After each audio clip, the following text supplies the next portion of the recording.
So along those lines, then of course we talked about the feed mill, but you also mentioned going out into the barns. So when you do go out to the barns, Mike, what are you looking for?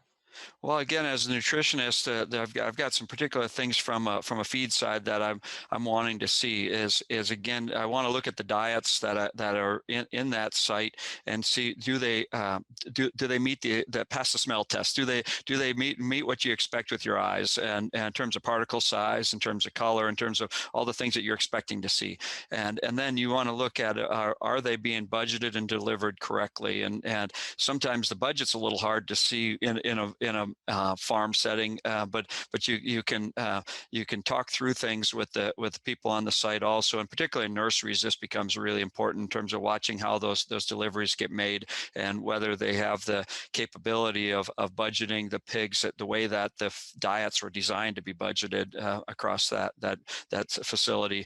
And that really comes down to, are the right diets getting put in front of the right pigs? And that said, that talked about nurseries being a problem. The gilt developers are another area that we often see. It's really difficult for people to manage the diet budgets that we sometimes put in front of them as a nutritionist. And so we got to think back to, how should we design that program so that they can actually carry it out in the farm? Then you get into the sow feed side. In gestation, you want to look at the feed box settings and talk through what's being dropped. Have they measured those boxes, and understanding how much is being delivered? And on the sow side, walking throwing houses to see, do the sows have feed in front of them?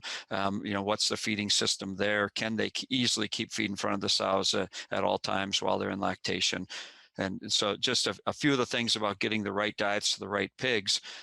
Then I want to look at the feeders. Are they good feeder quality from the nursery finisher, or that being gilt developers? Lactating sows, can they eat easily out of those feeders? Are there some other things that are problems on the farm?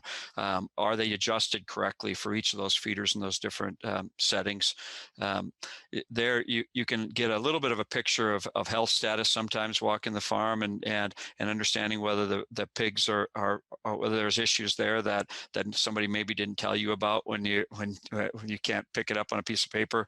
I really like to look, especially on nurseries, about fill time also, and trying to understand what their issues are, the management hurdles in terms of the fill time, because fill time has such a big impact on how we can budget diets and get the diets to fit a particular flow. And it also drives a lot of our expectations on performance. I think sometimes producers don't understand just how much those last fills into a barn, how slow those pigs grow compared to the first fills. And even when you take them on the same days post-fill, we've looked at that in a number of our research trials, and those last pigs always have higher mortality and a lower growth rate than the first pigs into that barn.